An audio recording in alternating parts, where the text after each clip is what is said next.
પ્રિય વૈષ્ણવો, જય શ્રી કૃષ્ણ. આપ સર્વેને પુરુષોત્તમ માસની ખૂબ ખૂબ મંગલ વધાય. અત્યાર સુધી આપણે પુરુષોત્તમ માસ મહાત્મ્યમાં ગૌપૂજન મહિમા, અધિક માસનું મહાત્મ્ય તેમજ ગૌદાન મહિમા સમજ્યા છીએ. આજના સત્સંગમાં આપણે બ્રાહ્મણનો મહિમા સમજીશું. બોલો શ્રી વલ્લભાધીશ કી જય. વાલા વૈષ્ણવો, જય શ્રી કૃષ્ણ. હું મનાતુરી આપ સર્વે વૈષ્ણવોનું આજના આ અલૌકિક સત્સંગમાં હાર્દિક સ્વાગત કરું છું. પ્રિય વૈષ્ણવો, સૌપ્રથમ આપણે પદ્મ પુરાણમાં જે વર્ણન છે તેનું ભાવ દર્શન કરીશું અને ત્યારબાદ એક નવા જ રૂપમાં પુષ્ટિમાર્ગીય દ્રષ્ટિકોણથી આ અધ્યાયને સમજીશું. અધ્યાય ચોથો. શ્રી લક્ષ્મીજી બોલ્યા, આપે પહેલા કહ્યું કે સ્વર્ગની ઈચ્છાવાળા પુરુષોએ અધિક માસમાં બ્રાહ્મણનું પૂજન કરવું, તો બ્રાહ્મણ કોને કહેવાય? પુરુષોત્તમ માસમાં કેવો બ્રાહ્મણ પૂજ્ય માનવો અને બ્રાહ્મણનું પૂજન કરવાથી શું ફળ મળે તે મને કહો. વિષ્ણુ બોલ્યા, હે દેવી, દેવ, મુનિ, દ્વિજ, રાજા, વૈશ્ય, શૂદ્ર, બિડાલ, પશુ, મ્લેચ્છ અને ચાંડાલ, આ પ્રમાણે બ્રાહ્મણ 10 પ્રકારના કહેલા છે. લક્ષ્મીજી બોલ્યા, હે દેવોના દેવ સ્વામી, આ બ્રાહ્મણને કઈ રીતે ઓળખવો? માટે આપ મને તેના લક્ષણો કહો ને. વિષ્ણુ બોલ્યા, દેવી સાંભળો. ભિક્ષા દ્વારા સંતુષ્ટ રહેનાર, અધ્યાપક, જીતેન્દ્રિય અને વેદશાસ્ત્રને જાણનાર બ્રાહ્મણને દેવ જાણવો. અનાયાસે કંદમૂળ, ફળ જે કંઈ મળે તેનો ઉપભોગ કરનાર, વનમાં રહેનાર, દરરોજ પોતાનું વૈદિક નિત્ય કર્મ કરનારા બ્રાહ્મણને ઋષિ કહે છે. તપ, સત્ય, અહિંસાનું આચરણ કરનાર, સંધ્યા, વંદન, ગાયત્રી જપ વગેરે ષટકર્મ કરનાર, નિત્ય કરનાર અને તેમાં કાલ વિપર્યય એટલે કે સમયના લોપ કદી ન કરનાર બ્રાહ્મણને દ્વિજ કહેવાય છે. ઘોડે સવારીનો જાણકાર, સંગ્રામમાં યુદ્ધથી કદી ન ડરનાર, શૂરવીર અને નીતિમાન બ્રાહ્મણને ક્ષત્રિય બ્રાહ્મણ કહેવાય છે. લોખંડ, યંત્ર વગેરે કાર્યમાં કુશળ, પશુઓનું પાલન કરનાર, ખેતી અને વ્યાપાર કરનારને વૈશ્ય બ્રાહ્મણ કહેવાય છે. સ્નિગ્ધ પદાર્થો, લાખ, તલ, ગળી, ક્ષારયુક્ત પદાર્થો, દૂધ, ઘી, મધ અને નશીલી વસ્તુઓનો વેપાર કરનાર બ્રાહ્મણ શુદ્ર બ્રાહ્મણ કહેવાય છે. ચોરોને પ્રિય, દયાહીન, લોભી, દંભી અને લોકોને છેતરનાર, હિંસક કાર્ય દ્વારા પોતાની ઈચ્છા પૂર્ણ કરનાર માર્જર બ્રાહ્મણ કહેવાય છે. ભક્ષ્ય અને અભક્ષ્ય વસ્તુનો વિચાર ન કરનાર, સ્વ સ્ત્રી અને પરસ્ત્રી વચ્ચે ભેદ ન રાખનાર, શું કરવું જોઈએ અને શું ન કરવું જોઈએ એ જે જાણતો નથી તે જાણતો નથી તે બ્રાહ્મણને પશુ બ્રાહ્મણ કહેવાય છે. વાવ, કુવા, તળાવો, સરોવરો, તીર્થક્ષેત્રો, ધર્મશાળા વગેરેનો નાશ કરનાર, સ્નાન સંધ્યા ન કરનાર બ્રાહ્મણ મ્લેચ્છ કહેવાય છે. ક્રૂર, લોભી, આળસુ, બીજાનું ધન હરણ કરનાર, પ્રાણી માત્ર પર દયા ન રાખવા બ્રાહ્મણ ચાંડાલ બ્રાહ્મણ કહેવાય છે. આ બધામાં તપ, સત્ય અને ચારિત્ર બ્રાહ્મણ હોય તેનું અધિક માસમાં ચંદન, અક્ષત, પુષ્પ, ધૂપ, દીપ, નૈવેદ્ય વગેરે દિવ્ય ઉપહારો તથા વિવિધ ભોજન સામગ્રી, તાંબુલ વગેરેથી સર્વશાસ્ત્રોને જાણનાર વેદશાસ્ત્ર સંપન્ન દ્વિજ બ્રાહ્મણનું પૂજન કરવું જોઈએ. ભગવાન કહે છે કે ઇતિહાસ પુરાણને જાણનાર, મારામાં શ્રદ્ધા રાખનાર, મારા ભક્તો ઉપર પ્રેમ રાખનાર, સંયમી, નિસ્પૃહી, શાંત બ્રાહ્મણનું વિશેષ ભાવપૂર્વક પૂજન કરવું જોઈએ. પૂરા વક્તા બ્રાહ્મણ સાક્ષાત ભગવાન કહેવાય છે અને પાત્ર બ્રાહ્મણને અધિક માસમાં આપેલું દાન અનંત ફળ આપે છે. જે બ્રાહ્મણ પોતાના અને બીજાના કલ્યાણ અર્થે હંમેશા પુરાણો તેમજ વેદનો પાઠ કરે છે તે સાક્ષાત મારું સ્વરૂપ છે. ધ્યાન આપજો, જે બ્રાહ્મણ પોતાના અને બીજાના કલ્યાણ અર્થે હંમેશા પુરાણો તેમજ વેદનો પાઠ કરે છે તે સાક્ષાત મારું સ્વરૂપ છે. તેમાં જરા પણ સંશય નથી. પુરાણોની કથા કરનાર બ્રાહ્મણ વ્યાસ સ્વરૂપી સાક્ષાત ભગવાન જ છે અને તેમનું શ્રદ્ધાથી પૂજન અર્ચન કરનારા મનુષ્યોને રોજ ગંગા સ્નાનનું ફળ પ્રાપ્ત થાય છે. જે બ્રાહ્મણ પુરાણ દ્વારા ભગવાનની અનેક લીલાઓની કથા કરી સંસારરૂપી સાગરમાં ડૂબેલા શ્રોતાઓનો ઉદ્ધાર કરે છે તે સાક્ષાત ભગવાન જ છે. તેમાં સંશય નથી. જ્યારે અધિક માસ પ્રાપ્ત થયો હોય ત્યારે કોઈ પણ પવિત્ર તીર્થક્ષેત્રમાં જઈ શુદ્ધ જળમાં સ્નાન કરી પુરાણની કથા કહેનાર વ્યાસનો સાક્ષાત પુરુષોત્તમ સ્વરૂપ સમજી તેમનું પૂજન કરે છે. આ પ્રમાણે પુરાણ પ્રયાગ ક્ષેત્રના સ્નાનથી પણ અધિક પુણ્ય મળે છે. અધિક માસમાં જ્યાં હંમેશા કથા વાર્તા તથા કીર્તન થતું હોય ને તે સ્થાન તુલસી અને ભગવાન વિષ્ણુ સહિત તીર્થક્ષેત્ર સમાન છે. અધિકમાં શ્રીનાથજી વેદ પુરાણને જાણનારા પાત્ર બ્રાહ્મણ પ્રતિ જેને હંમેશા ભક્તિ અને અનુરાગ છે તે આ લોકમાં કૃતકૃત્ય બને છે અને તેનો ફરી જન્મ થતો નથી. ફક્ત વિદ્યા કે તપથી પાત્રતા મળતી નથી, પરંતુ સદવિદ્યા અને સાત્વિક આચરણથી પાત્રતા પ્રાપ્ત થાય છે. સ્વીકાર કરવામાં સમર્થ હોવા છતાં પણ જે આપેલી વસ્તુનો સ્વીકાર કરતો નથી તે સજ્જન દાનેશ્વરીઓના દિવ્ય લોકને પ્રાપ્ત કરે છે. કેટલાક વેદશાસ્ત્ર સંપન્ન બ્રાહ્મણ પાત્ર હોય છે, કેટલાક સત્વવાદી, કેટલાક તપોનિષ્ઠ બ્રાહ્મણો પાત્ર હોય છે, પરંતુ આ બધામાં જેના પેટમાં શૂદ્રનું અન્ન નથી તે ઉત્તમ પાત્ર બ્રાહ્મણ કહેવાય. વિદ્યા અને તપથી નિકૃષ્ટ વ્યક્તિ દ્વારા દાનનો સ્વીકાર ન કરવો જોઈએ. આવા દાનનો સ્વીકાર કરનાર અને દાન આપનાર બંનેની અધોગતિ થાય છે. હે દેવી, અસંતુષ્ટ એક પણ લોકોને પામતું નથી, પરંતુ અકિંચન સંતુષ્ટ વ્યક્તિ પીડા રહિત અત્યંત શાંતિથી રહે છે. માટે કોઈ પણ લાભ ન મળે તો પણ સંતુષ્ટ રહેનાર બ્રાહ્મણો, પ્રાણી માત્ર પર દયા રાખનાર સંતો અને નિરાભિમાની શાંત પુરુષોને વારંવાર નમસ્કાર કરવા જોઈએ. શ્રીનાથજી ઓછા તપવાળા પરંતુ દેવ સ્વરૂપી મનુષ્યોનું દર્શન, અર્ચન, સ્પર્શ, પ્રશ્નો અને નમસ્કાર વગેરે કરવાથી ઉત્તમ ફળ પ્રાપ્ત થાય છે. અધિક માસમાં તપ, દાન, તીર્થ વગેરે સેવનથી જે ફળ પ્રાપ્ત થાય તે પુણ્ય સજ્જન બ્રાહ્મણોના દર્શન માત્રથી પ્રાપ્ત થાય છે.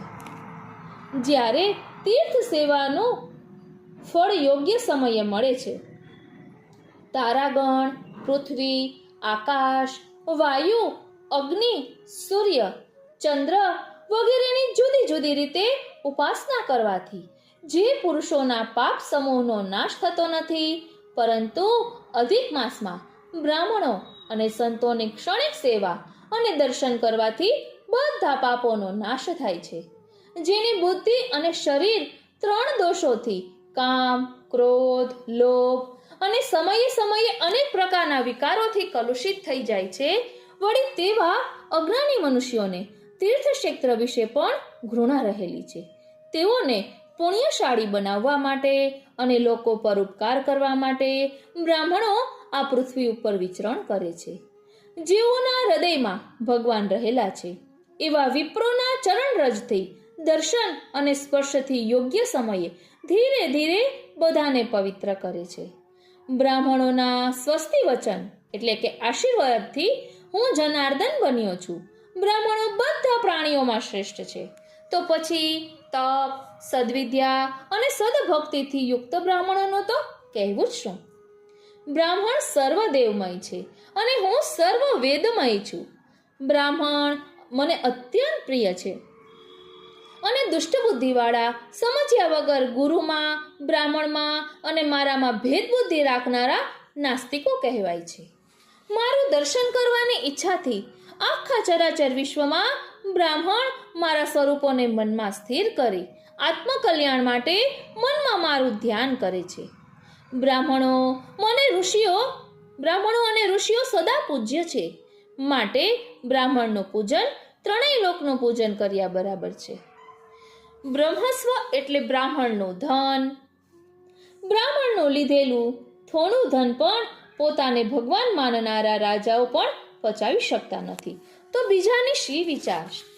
ભગવાન કહે છે કે બ્રાહ્મણનું ધન હળાહળ ઝેર બરાબર છે.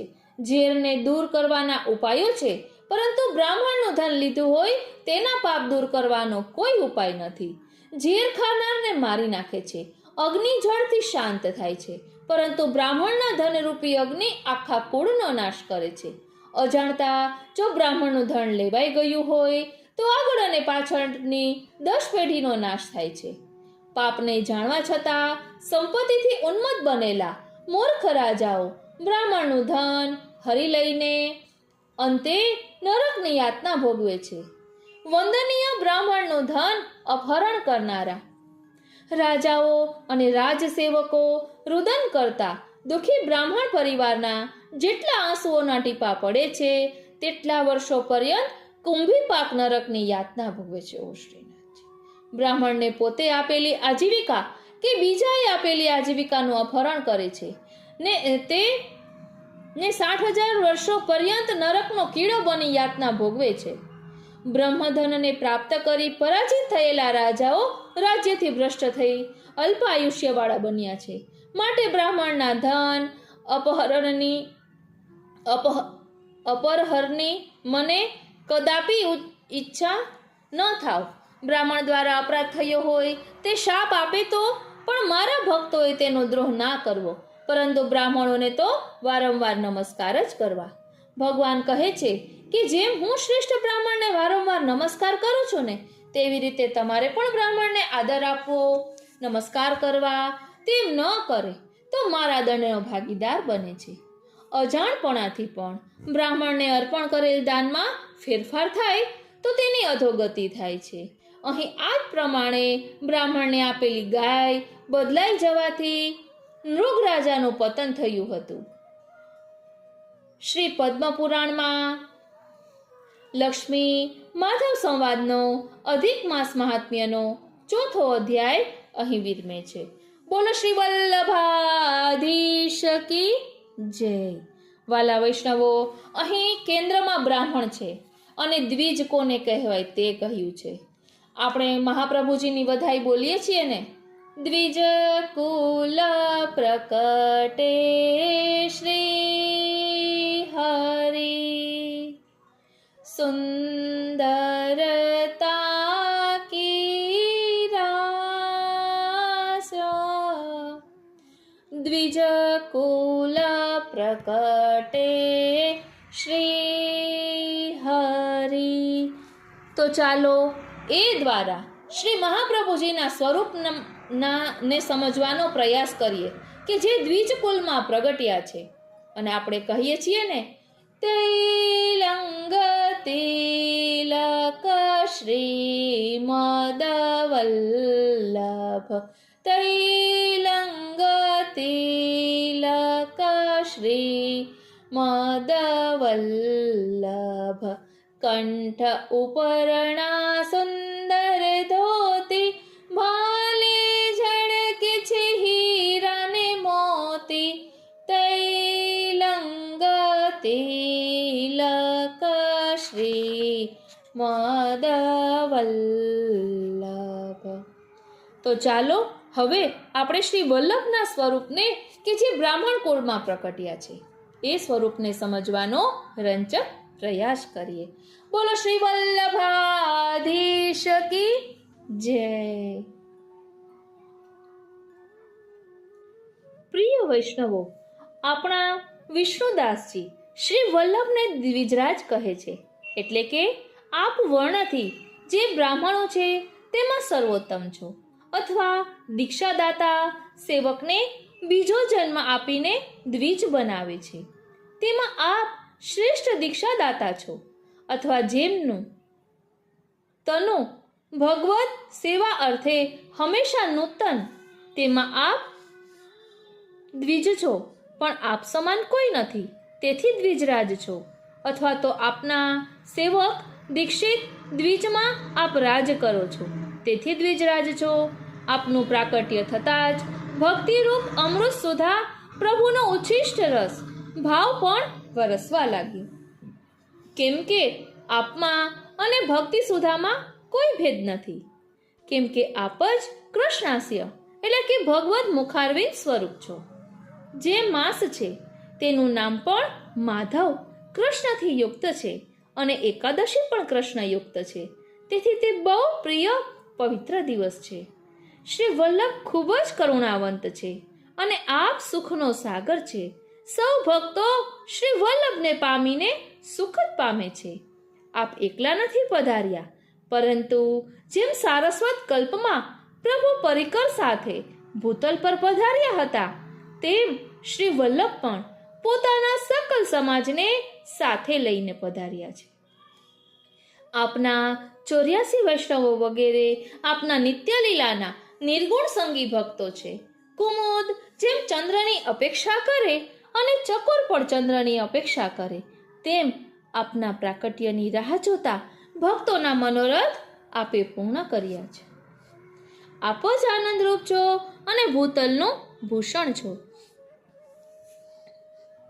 તથા સર્વ ભક્તોના શિર પર આપ લહેરાવ છો.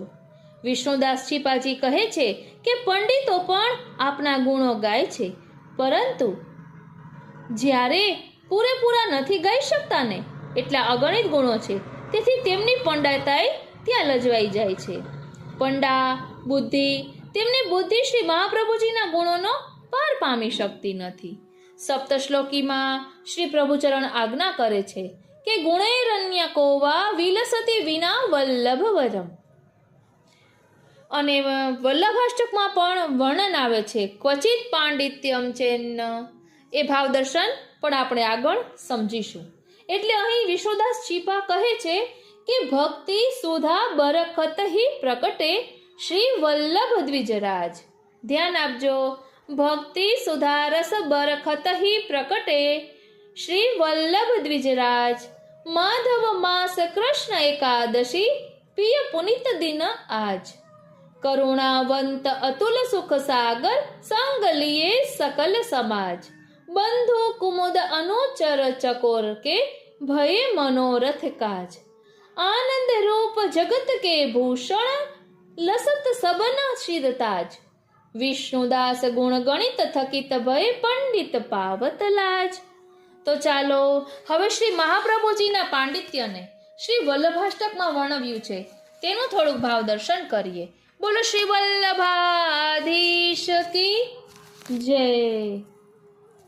વાલા વૈષ્ણવો, ક્ષમા કરજો, વલ્લભાષ્ટક નહીં પરંતુ સપ્તશ્લોકીમાં આ ક્વચિત પાંડિત્યમનું વર્ણન આવે છે.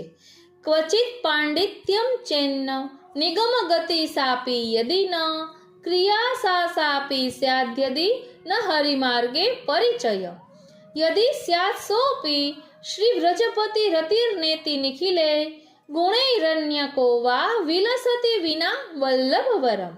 એટલે કે કોઈકમાં પંડિતાઈ હોય પણ વેદનું જ્ઞાન ના હોય, તે બંને જાણનાર જો કોઈ હોય ને, તો તેનામાં તે મુજબનું આચરણ ના હોય, વેદોમાં બતાવેલા કર્મો તે ન કરતો હોય, અને કદાચ કોઈમાં આ ત્રણેય બાબતો હોય ને, તો પણ તે ભક્તિ માર્ગથી પરિચિત ના હોય, અને કદાચ ભક્તિ માર્ગનો જાણકાર પણ હોય, પણ તેનામાં ભગવાન શ્રી કૃષ્ણ પ્રત્યેનો પ્રેમ ના હોય.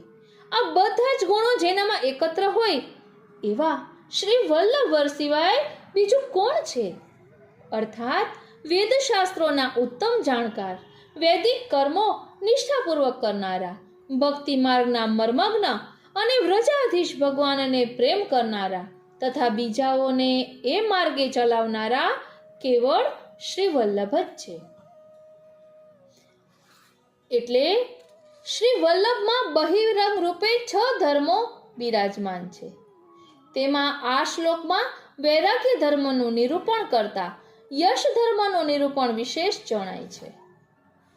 એટલે આપણે શ્રી મહાપ્રભુજીના સ્વરૂપનું ધ્યાન ધરીએ, તેમાં શ્રી મહાપ્રભુજીના ગુણો અહીં આ સપ્તશ્લોકી ગ્રંથમાં વર્ણવ્યા છે.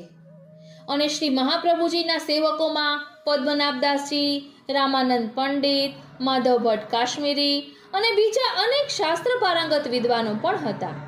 વિદ્વાનોને આશ્રય આપનારા રાજા મહારાજા પણ આપના સેવક થયા હતા. શ્રી વલ્લભની અદ્વિતીય વિદ્વતા, શ્રી વલ્લભે બતાવેલ સેવાનો પુષ્ટિ ભક્તિ માર્ગ, શ્રી વલ્લભના જીવનમાં વિચારને આચારની એકતા વગેરે ગુણોથી સૌ આપનાથી પ્રભાવિત હતા. શ્રી વલ્લભની બાળવયમાં પણ કાશીના વિદ્વાનો આપને બાલ સરસ્વતી કહીને બોલાવતા. 6 માસમાં તો આપે સર્વશાસ્ત્રનો વિદ્યાભ્યાસ પૂર્ણ કર્યો હતો. એટલે જ કહ્યું ને કે જો પે શ્રી વલ્લભ પ્રકટ ના હોતે, ભૂતલ ભૂષણ વિષ્ણુ સ્વામી પથ શ્રૃંગાર શાસ્ત્ર સબ રોતે. પ્રેમ સ્વરૂપ પ્રકટ પુરુષોત્તમ बिना पाए कैसे जोते. सेवा काज लाल गिरिधर की कुसुम दाम कैसे पोते. कर आसरो रहे जे निज जन ते भव पार क्यों होते. सगुण दास सिद्धांत बिना यह उर कपाट क्यों खोते. बोलो श्री वल्लभाधीश की जय. આમ એક ખાલી આપણે બ્રાહ્મણના સ્વરૂપમાં પણ જોઈએ તો શ્રી વલ્લભ જેવું કોઈ શ્રેષ્ઠ નથી.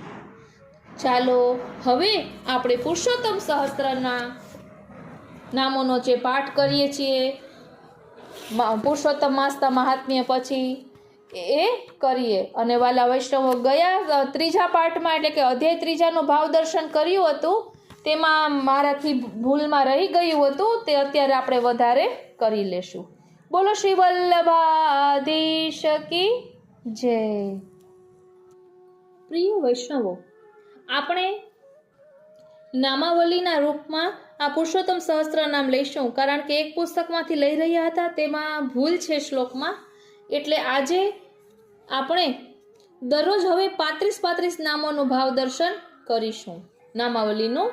આજે શરૂઆતથી લઈ લઈએ એટલે 4 દિવસના 140 નામ થશે, એટલું સાથે લઈ લઈએ છીએ. શ્રી પુરુષોત્તમ સહસ્ત્ર નામ સ્તોત્રમ પુરાણ પુરુષો વિષ્ણુ પુરુષોત્તમ ઉચ્યતે. નામનામ સહસ્રમ વક્ષ્યામિ તસ્ય ભાગવતોદ્ધૃતમ. યસ્ય પ્રસાદાદ વાગીશાહ પ્રજેશા વિભવોન્નતાઃ ક્ષુદ્રાપી ભવન્ત્યાશુ શ્રી કૃષ્ણં તમ નતોસ્મ્યહમ. અનંતા એવ કૃષ્ણસ્ય લીલા નામ પ્રવર્તિકાઃ ઉક્તા ભાગવતે ગૂઢા પ્રકટા અપી કુત્રચિત.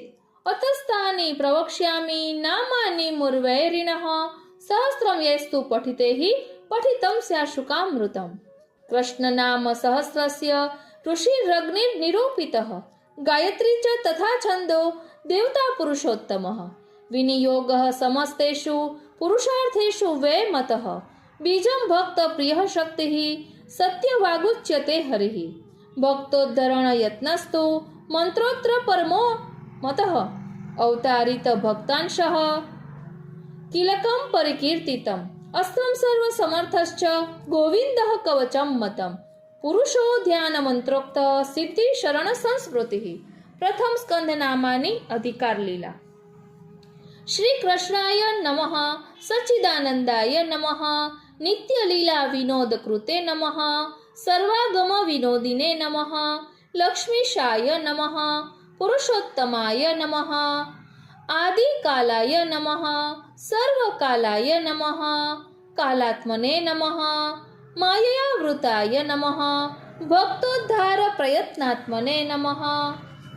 જગત્કર્ત્રે નમઃ. જગન્મયાય નમઃ. નામલીલાપરાય નમઃ. વિષ્ણવે નમઃ. વ્યાસાત્મને નમઃ. શુકમોક્ષદાય નમઃ. વ્યાપિને નમઃ. વૈકુંઠદાત્રે નમઃ. શ્રીમદ્ભાગવતાગમાય નમઃ. શુકવાગમૃતાબ્ધિન્વે નમઃ.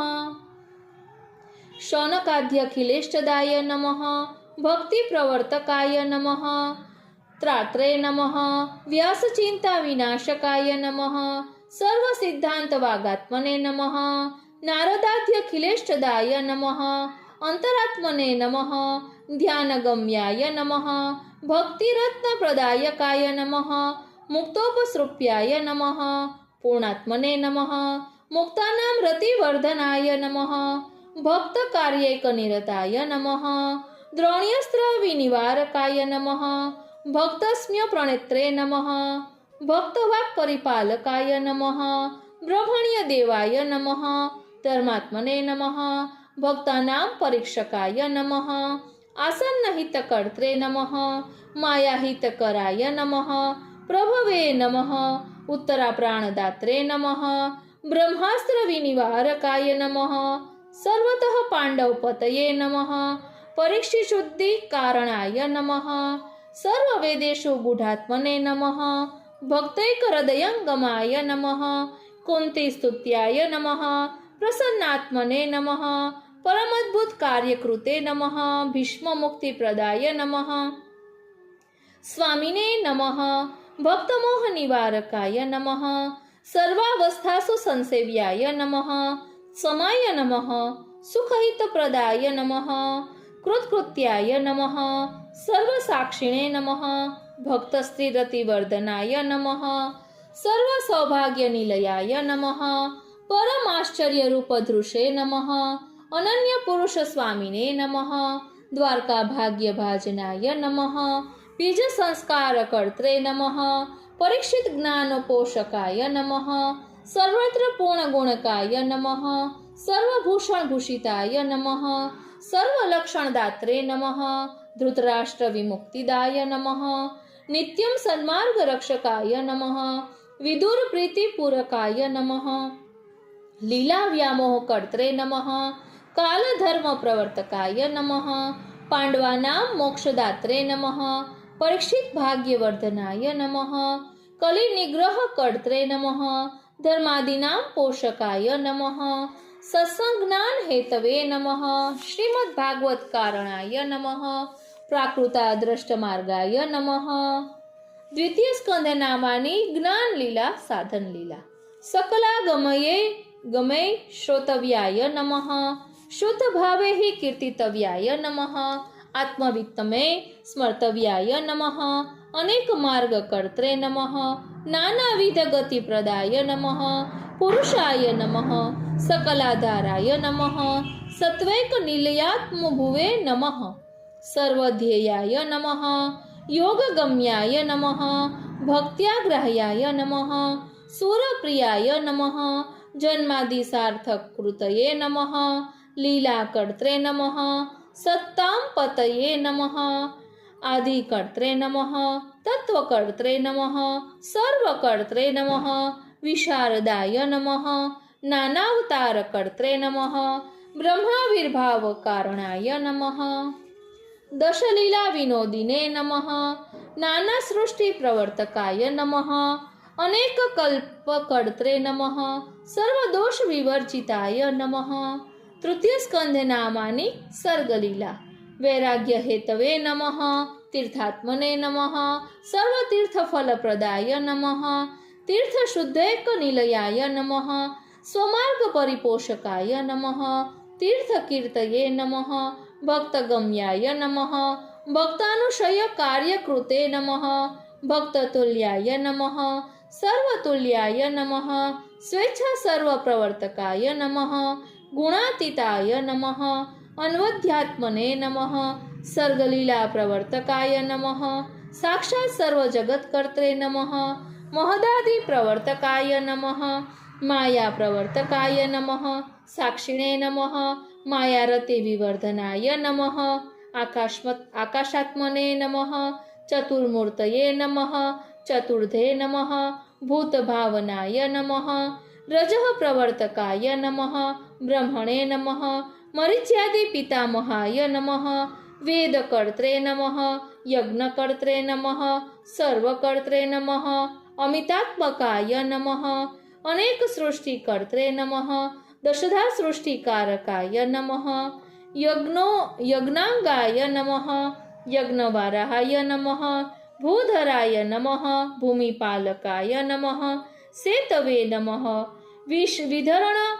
વિદ્રણાય નમઃ, જૈત્રાય નમઃ, હિરણ્યાક્ષાંતકાય નમઃ, સુરાય નમઃ, દિતિકશ્યપ કામૈક હેતવે નમઃ, સૃષ્ટિ પ્રવર્તકાય નમઃ, દેવા ભય પ્રદાત્રે નમઃ, વૈકુંઠાધિપતયે નમઃ. આ રીતે અત્યારે આપણે 150 નામાવલીનો ભાવ દર્શન કર્યું. હવે 151 નામથી આવતા પાઠમાં લઈશું. બોલો શ્રી વલ્લભાધીશ કી જય. વાલા વૈષ્ણવ, એટલું કહેવાનું કે મુંબઈથી હું આજ સવારે જ આવી. મારી દીકરીની એક્ઝામ હતી એટલે હું ગઈ હતી અને ત્યાંથી પુસ્તકો પધરાવ્યા છે. તે અલગથી આપણે સત્સંગમાં લઈશું. ખૂબ સુંદર પુસ્તકો છે. એટલે બસ આપણે ગોતીએ ને એટલે મળે. આ પુસ્તક ક્યાંથી મળે, કેમ મળે એ પ્રશ્ન નથી. હું કાંઈ મુંબઈની જાણીતી નથી. બસ આપણે કુતૂહલતાપૂર્વક જોઈએ ને એટલે 100% બધું મળે. બહાર બુક્સ, બધી બુક્સની દુકાનો હોય તેમાં બુક્સ ડિસ્કાઉન્ટમાં મળે એવું લખેલું હતું. તો એમ કરતાં પૂછતા હું ગઈ અને પુસ્તકો મળ્યા. બસ આપણે તાલાવેલી હોય ને, બસ ભગવાનને તાલાવેલી આતુરતા જ જોઈએ છે. ગોતતા ભગવાન પણ મળે. ગોપીજનોએ શોધ્યા હતા ને ભગવાનને. નિસાધનતા પ્રાપ્ત થઈ ત્યારે ભગવાન પ્રાપ્ત થયા હતા ને. બસ એટલે આપણે આપણા લક્ષ્યને મેળવવા આતુરતાપૂર્વક મથ્યા રહીએ ને ત્યારે જ થાય. એટલે જ ભગવદ્ ગીતામાં ભગવાન શ્રી કૃષ્ણે શું કહ્યું છે કે કર્યા વિના કંઈ મળતું નથી, મફતનું કંઈ લેવું નહીં, કરેલું ફોગટ જતું નથી. કામ કરવાની શક્તિ તારામાં છે, જરા પણ લઘુતા ગ્રંથિ બાંધીશમાં. કામ કરતો જા, હાથ મારતો જા, મદદ તૈયાર છે. વિશ્વાસ ગુમાવીશ નહીં, આત્મવિશ્વાસ રાખજે. બસ આ ગીતાજીનો સાર હૃદયમાં ધારણ કરી લઈએ ને તો જીવનની દરેક મુશ્કેલીઓનો સામનો કરી અને આપણા લક્ષ્ય સુધી 100% પહોંચી શકીએ. બોલો શ્રી વલ્લભાધીશ કી જય. આજનો આ સત્સંગ શ્રીનાથજી, શ્રી યમુનાજી, શ્રી મહાપ્રભુજીના ચરણારવિંદમાં સમર્પિત કરું છું અને એ જ વિનંતી ધરું છું કે અહીં દર્શાવેલા ભાવને અમે અમારા આત્મપટલ પર ધારણ કરી શકીએ એવી કૃપા કરો. જય શ્રી કૃષ્ણ.